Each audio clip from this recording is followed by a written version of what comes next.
శేషు గారు, ఇస్లామాబాద్ డైలాగ్ ఎందుకు ఫెయిల్ అయింది? డిప్లొమసీ గురించి పాకిస్తాన్, తుర్కీ, ఈజిప్టు పూర్తి ప్రయత్నాలు చేశాయి పశ్చిమాసియాలో శాంతి నెలకొల్పేందుకు. వాళ్ళను ఈ మూడు దేశాలను ఇజ్రాయెల్, అమెరికా ఎందుకు యాక్సెప్ట్ చేయలేదు? వాళ్ళ స్ట్రాటజీస్ ఏముండే?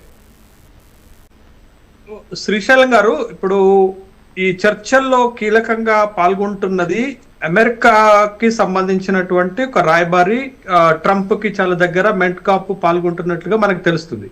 బట్ అతను ఒక్కడే అమెరికా తరపున మాట్లాడుతున్న సందర్భంలో ఈ మీడియేటరీ రోల్ మీడియేట్ చేస్తున్నటువంటి దేశాల్లో తుర్కియా మనకు అనేక సందర్భాల్లో, మీకు రష్యా ఉక్రెయిన్ యుద్ధానికి సంబంధించినట్టు కూడా మీడియేట్ తుర్కియాలో జరిగింది. తుర్కియా ఇనిషియేషన్ అనేక సందర్భాల్లో తీసుకున్నది. ఎందుకు అనంటే Turkiye is one of the member in the NATO countries లో తుర్కియా కూడా ఒక భాగం ఉంటుంది.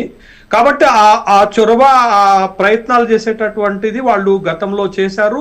ఈజిప్ట్ కూడా దీంట్లో కీలకమైనటువంటి భాగస్వామ్యం ఉంది. అయితే ట్రంప్ ఇంతకు ముందు ఒక 15 టర్మ్స్ పెట్టాడు. తర్వాత మీకు ఇరాన్ కూడా ఒక 8 టర్మ్స్ పెట్టాడు.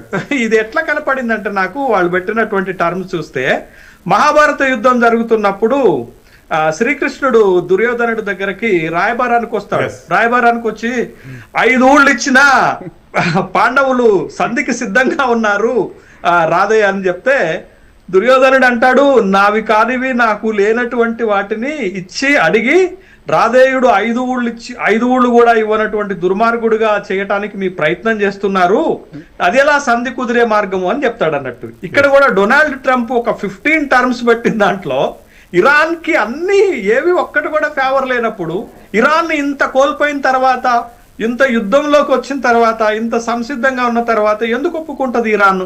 ఇప్పుడు కూడా ఇరాన్ ఒక 10 టర్మ్స్ పెట్టింది. మీకు స్ట్రైట్ ఆఫ్ హార్మూన్ ఓపెన్ చేయాలి అని అంటే, but you should follow the protocol. మేము రెడీగా ఉన్నాం ఓపెన్ చేయడానికి, మీరు ఫాలో కావాలి ప్రోటోకాల్ అన్నారు. ఇందాక సార్ అన్నారు కదా, ప్రోటోకాల్ ఏంటి అని అంటే, మీరు స్ట్రైట్ ఆఫ్ హార్మూన్ యూజ్ చేసుకుంటే మాకు టోల్ ట్యాక్స్ కట్టాలి, 16 కోట్ల రూపాయలు కట్టాలి. ఒక్క ఓడ దాంట్లోంచి వస్తే 16 కోట్ల రూపాయలు కట్టాలి. దాంతో పాటు మా పైన గతంలో శాంక్షన్స్ ఉన్నాయి, వాటిని వెత్తివేయమంటున్నారు, యుద్ధాన్ని ఆపమంటున్నారు, భవిష్యత్తులో దాడి చేయము అనేటటువంటి ఒక హామీ ఇవ్వాలంటున్నారు.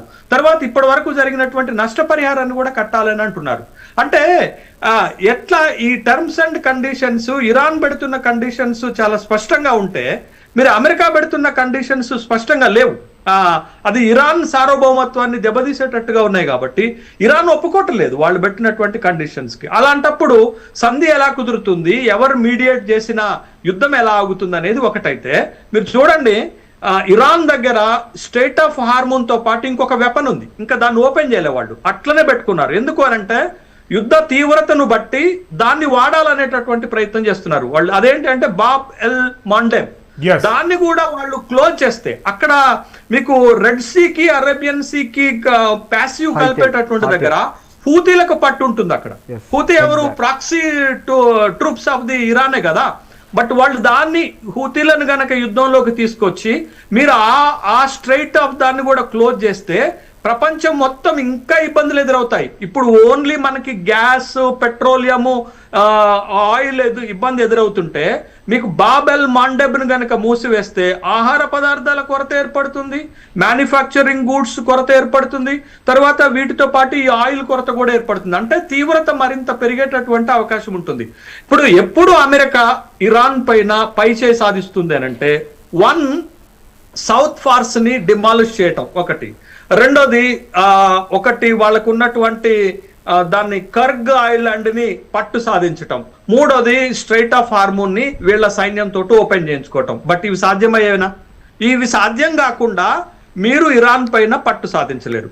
ఇంకొకటి ఏంటంటే, యుద్ధము గతి తప్పుతున్నట్టుగా కనపడుతుంది. ఇప్పటి వరకు యుద్ధంలో మీరు 2 వైపుల నుంచి ఆయిల్ రిఫైనరీస్ పైన దాడి చేస్తుంటే, దాని విస్తరణలో భాగంగా మీకు మౌలిక వసతుల పైన దాడి చేస్తామంటే, ఇందాక సార్ చెప్పారు కదా, మీకు సౌదీ అరేబియాకి యెమన్ కి మధ్యన 25 కిలోమీటర్ల బ్రిడ్జి ఉంటే దాన్ని నిన్ననే మూసేశారు.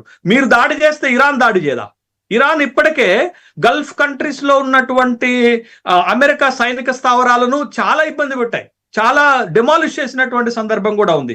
కాబట్టి మీరు ఏమి నేర్పుతున్నారో ఇరాన్ కి, ఇరాన్ కూడా అదే ప్రయోగించినప్పుడు మీకు పర్షియన్ గల్ఫ్ మొత్తం కూడా మీకు మధ్య ప్రాంతం మొత్తం కూడా యుద్ధంలోకి నెట్టబడుతుంది.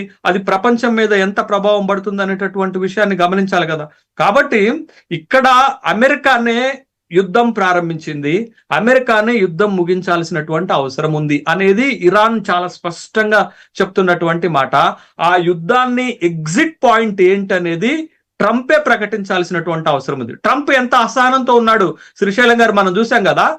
ఈ డెడ్ లైన్ పెడుతున్నప్పుడు ఈ డెడ్ లైన్ తర్వాత ఇరాన్ ని రాతి యుగంలోకి పంపిస్తానని చెప్పటమే కాకుండా నోటికి పని చెప్పాడు. అంటే అబ్యూజ్డ్ లాంగ్వేజ్ తో మాట్లాడుతూ పిచ్చి వెదవల్లారా, పిచ్చి bastards, straight of harbour open చేయండి అంటే బతిమలాడుకుంటున్నట్టుగా, కోపంతో అరుస్తున్నట్టుగా, అంటే అమెరికన్ ప్రెసిడెంట్ యొక్క మానసిక స్థితిని, అతను ఉన్నటువంటి పరిస్థితిని మనం అర్థం చేసుకున్నటువంటి అంశం. అందుకే మొత్తం